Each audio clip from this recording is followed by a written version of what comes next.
Parsha of the Meraglim begins with the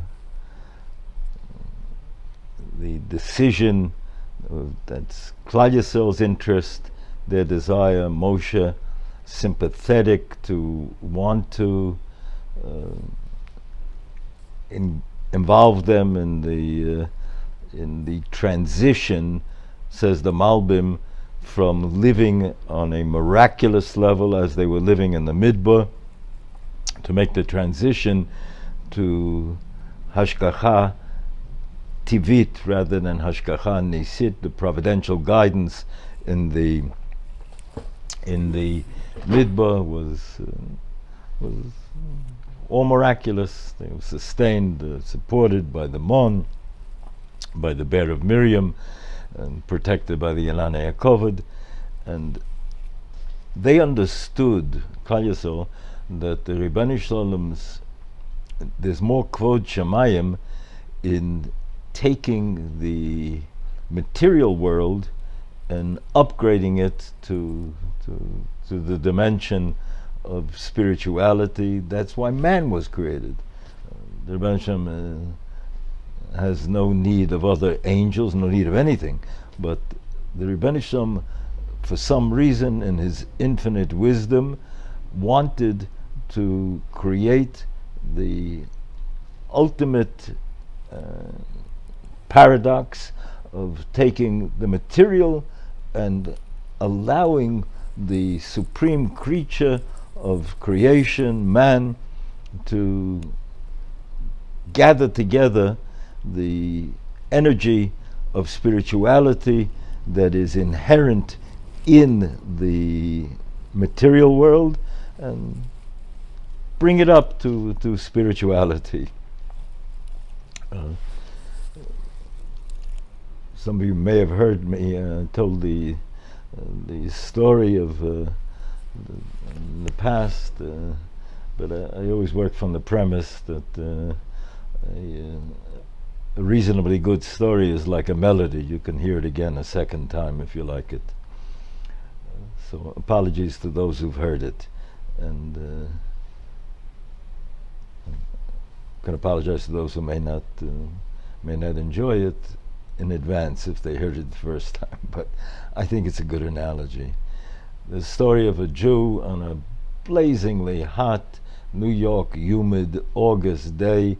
He finds himself in an Irish neighborhood. For whatever reasons, he had to be there in business, and he's looking for a place. In those years, this is 80 years ago, he's looking for a place to escape the heat, and the only place that's open is a bar, a tavern, and he goes in, it's air conditioned, and two Irishmen sitting on one end of the bar, and he goes to the other end and he orders a cold beer. He's enjoying his respite and the air conditioning and the cold beer, and the Irishmen are in some kind of a game, a contest, that they're squeezing oranges into empty glasses to see who can get more juice from an orange. It's a contest. It's created this competition. After a while, they're pretty high already. They take note of the Jew sitting the other end of the bar, and they throw down an orange to the Jew, and they say, "Let's see what you can do." An orange and a glass, empty glass. Jew turns to them, frail, thin Jew, burly, muscular Irishman, and the Jew says to them, "Please send me down, roll down, slide down the peels of the oranges that you already squeezed."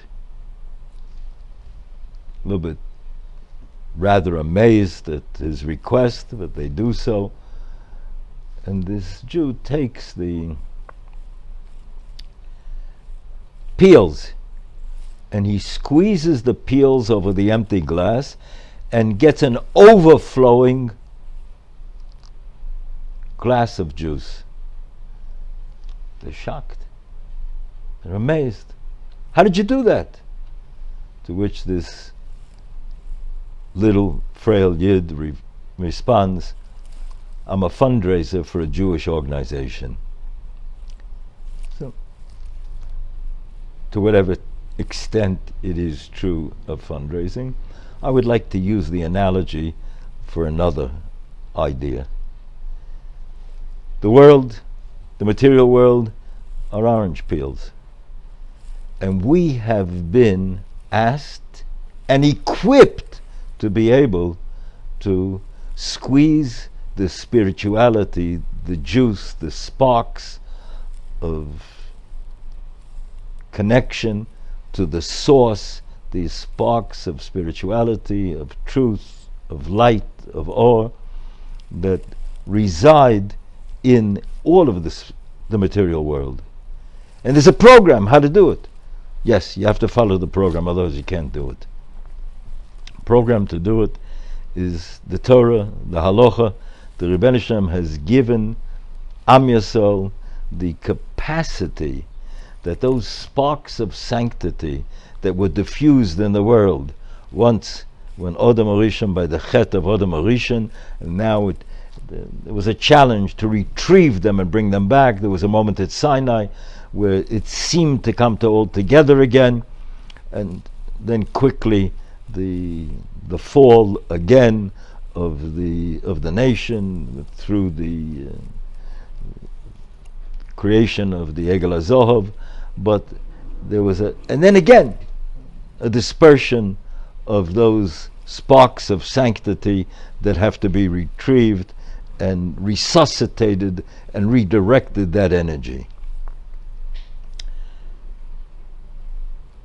Jews in the Midbar were exposed to, they required, according to the Rebbeinu Shem's program, this period of time to rebuild, to renovate the collapse of the level of spirituality that they had achieved at Sinai, then the Egel HaZohav, and now they're going to have to reconnect this. And then, as this would be the transition which would allow for a higher level, a more intense, a more dramatic kind of a fusion of capturing the sparks of sanctity that reside, that are buried within the material, and to extricate them, to then capture them, to rebuild our connection to the source, to the Creator. And so the Meraglim understood that going into Eretz Yisrael, they were looking forward to that moment when they could facilitate, be the persons, be the people, be the nation, be the individuals that would help this fulfillment.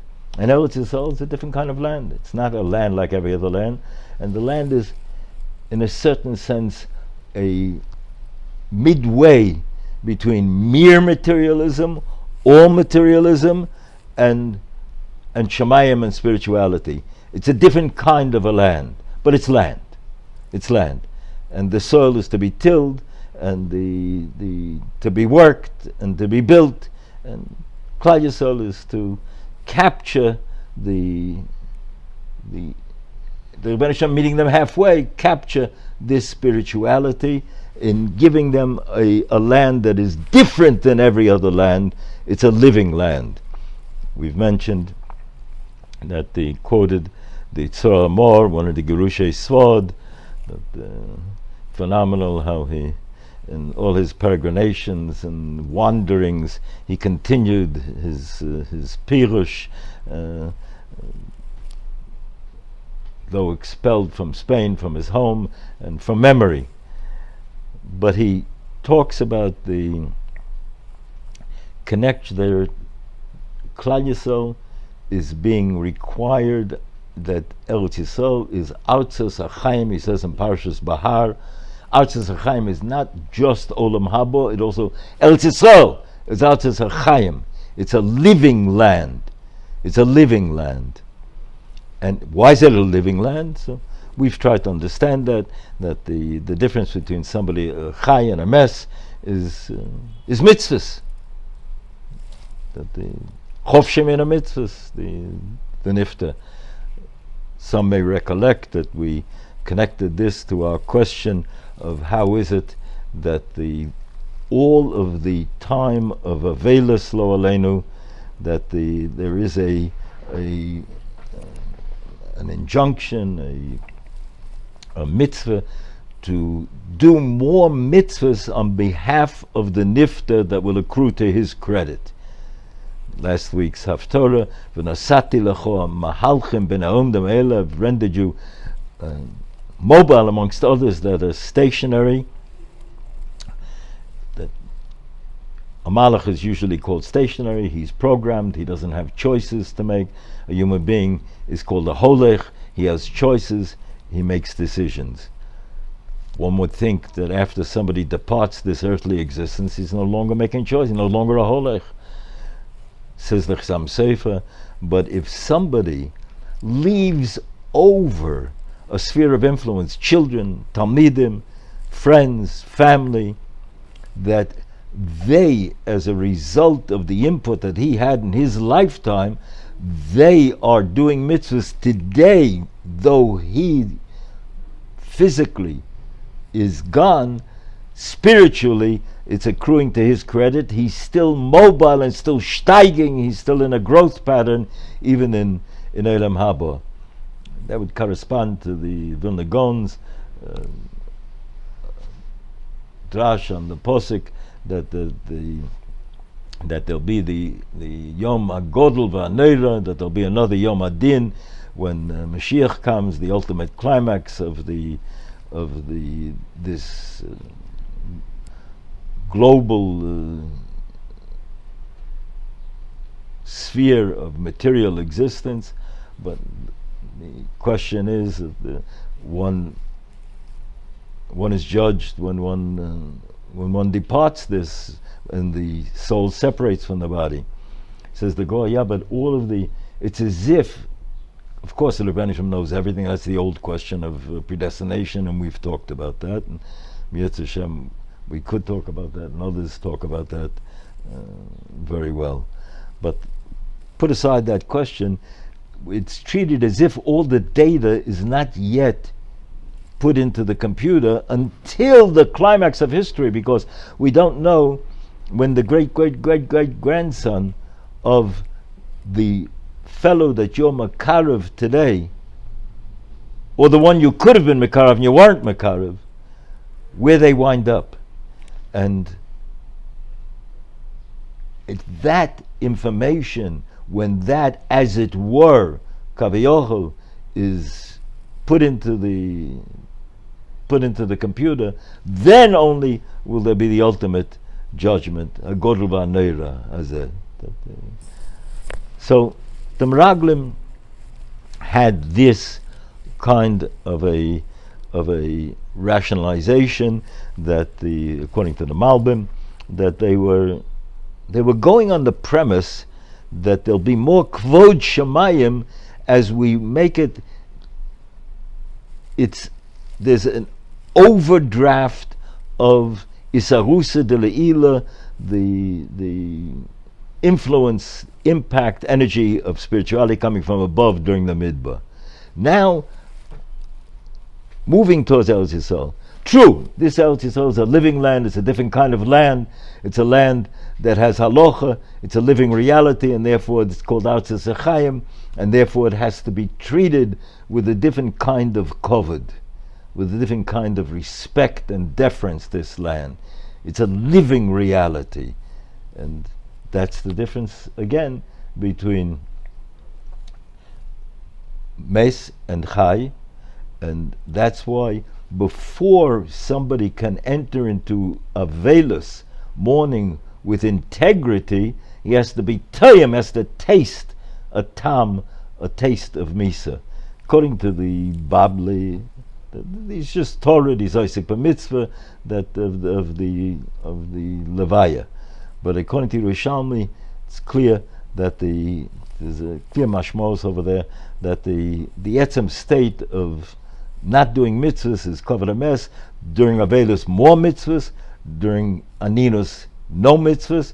Why? Because that facilitates coming in to, you've tasted the difference between Mes and Chai. So the difference between Mes and Chai is mitzvahs. Eretz Yisrael has mitzvahs. It's out as Chaim, says the Tzorah Mor. So the Meraglim understood that now we're moving towards, when we're in the at the edge of the entrance, that we could go into Eretz Yisrael, but let's do it derech hateva. We'll do it derech hateva. We're going to check it out. We're going to. Moshe Rabbeinu sympathizes with this position, understood it as a possibility that it could bring to more kvod shemayim, and what happens. They come with a negative report, and they're speaking lashon hara about a living entity, about Eretz Yisrael. It's not just another land. It's a land with dinim, with halachas. It's a living. It's outzas hachayim, and it has halachas of trumas, maestras. It's a land with halacha. It's a living reality. And when this transpires, there's then they're intimidated, they're overwhelmed. They say that Vayinu beinenu, we were in our eyes as grasshoppers, we were tiny.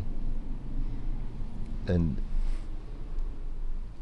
Kolev initially, then Yeshua joins them, Meforshim and Medayek, that Kolev took the initiative because Yeshua is supposed to be the Yerush, that Nevuah was already there in the Tzibur from Eldad and Medad, and therefore Yeshua could be suspect of having an agenda in opposing them.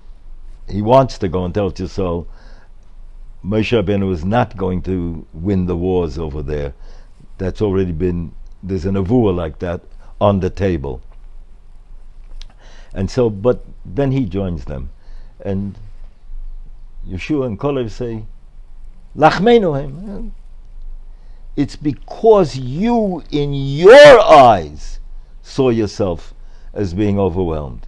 That isn't the reality. The reality is an objective state that the Ribbon Shalom, there's Istakya Boraisa Borama, the Torah and its Chiyuvim, and all of the threats and intimidations and persecutions and challenges that face Klal Yisrael through history, that they're surmountable. Am Yisrael will continue. We're going to make it, as we've said in the past, quoting every source that we have, that Klal Yisrael is going to make it to the finish line in history. But even survive the terrible tragedies and suffering and misfortunes that are catalogued in advance in the Teichacha, twice in Teira and Bechukosa and Kisovoi, and we're going to make it to the finish line. But we, each individual and his particular family, that's an istos that's beyond our ken. It's somehow in the Ribbon Shalom's answer to Moshe Rabbeinu, that Pona, you can't see it up front, but me'achorai, that in retrospect, you a certain percentage of it you'll be able to understand when you have that perspective. Chavetz Chaim was quoted that as one grows older, one sees in retrospect much of the perspective and history and paradoxical providence understood now in retrospect as one grows older. One understands why one had to be here, there. Each one of us has in our history, in our lifetime, the story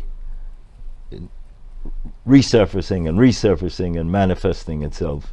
And it's all of Elif, Alfei, Alofim, the compounding thousands of such chasodim each day. Sometimes we get to see some of it and understand it in retrospect, and sometimes we don't. But ultimately, we're going from that premise that it's letovatenu, and that Klal Yisrael survives. We hope that we will be privileged as individuals, as families, as communities, as a tzibur, to be there, that the b'mheira b'yameinu, be'ita achishen, it'll happen in its time, or we have b'yodenu, in our hands, the power, the energy to make it happen earlier. And so, let's go to, it's our perception. And Rav Dessler made this clear. There are medroshim that indicate this as well, is that the Jew in history that is persecuted is at a Parashat Drachim. He's at a crossroads. He can make a choice. If I am so persecuted, then I become super bent on disappearing as a Jew. It happened again and again in Jewish history. The Medrash says that anticipates that we would want to feel more comfortable in joining the vociferous, belligerent majority and melt into that. It feels easier for many of the people who haven't tasted the in-depth beauty and exhilaration of connecting to the Dvar Hashem, to the word of the Rebbeinu Shalom. But others, a smaller number in history, will always resist. So Rameh Simcha in Parshas Va'era that makes the point that of all the people that exited Mitzrayim, that witnessed all the nisim, the miracles, the amazing things that took place over there, the Rebbeinu Shalom's taking the Seder of nature, his Seder of nature that he put in place, and then tearing it apart and creating, there's a Seder, there's a message, and every one of the Makkos, as the Mefoshim all describe and explain to us. But the Rebbeinu Shalom Seder, only he could change that. And only 2 people make it from that experience into Eretz Yisrael. And the Meshech Chochmah says that the Rebbeinu Shalom will take the world, Teva, turn it inside and out for 2 people. 2 people who will come and continue to testify, Kolev and Yeshua, that they will make it into Eretz Yisrael. His Lashon over there is that a small spark, a minute spark, when it catches the flame in a breeze that is conducive, it can create a fire that will light the world.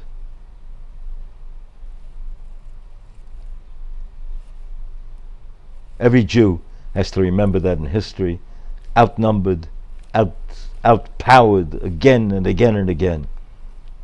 Do we see so many tipping to the left because they begin to absorb, Rav Dessler says, they begin to absorb and internalize the nasty, negative, debilitating self-image that the way the Goyim look at them. It's an easier way to disappear. And today, one's credentials that this Jew, this apologetic Jew, is one of them, is to be critical of Israel, to be even anti-Semitic, anti-Haredi is surely de rigueur. Then that establishes one's credentials as being one of them in how they look at us. Tragic, sad, in and of itself. But practically speaking, it doesn't work. It doesn't work. That the more apologetic we become, the less it works. Pasha ends with the mitzvah of tzitzis. Rameh Simcha says on tzitzis, if you examine the tzitzis, it's symbolically the garment, four corners of the world.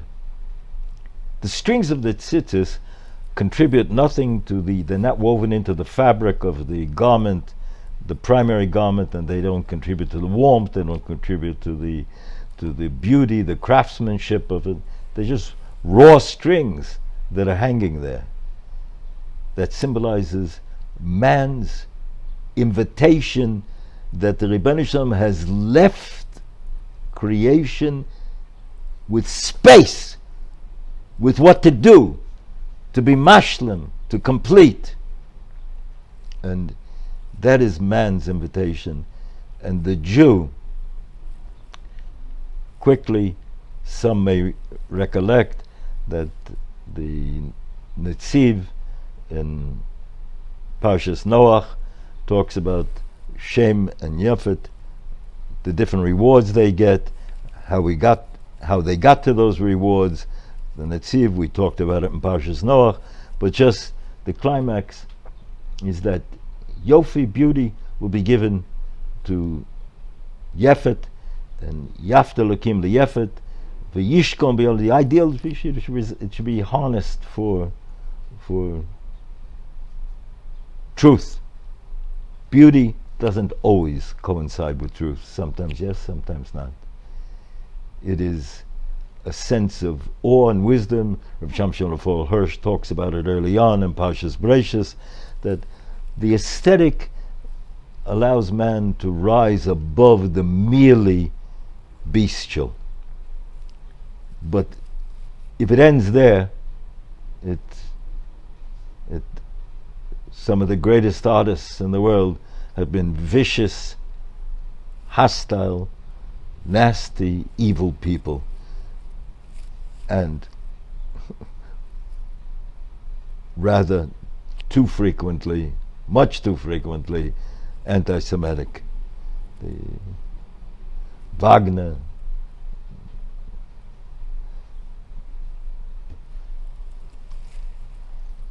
T.S. Eliot,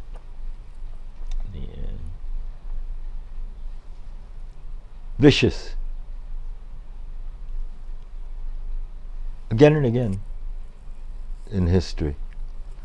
And so the beauty can be harnessed. It's an energy, but if not directed, and Am Yisrael, privileged, appointed to lead the charge towards Mashiach, will always be a recipient of a resentment because of that. Talk more about it in Yetz Hashem, in Parshas Bolok, about this relationship. But this amazing phenomenon. Civilization, the craftsmanship, aesthetics of government, democracy, hasn't solved the problem. And recent study that I saw was even those non-Jews who till very recently, the evangelical community in the South and in the West, that were very supportive, the next generation is melting into the majority of the mindless, continuing prevalence of hostility towards those people, that nation, who have this sense of destiny of exposing, bridging, connecting the spirituality to its source, which can only be the Creator that has created all of us. Shem Yiten, that we should see the schus, the merit of the tzaddikim, the low profile tzaddikim in so many cases, who are fulfilling mitzvahs with mesiras nefesh and a devotion, and miteich simcha, because if it's not miteich simcha, with a sense of joy, then it doesn't work as well as we've talked about in the past.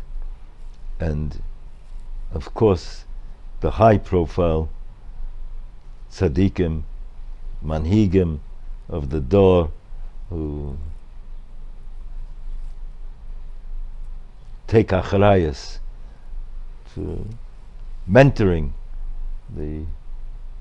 every yochid makes his decisions.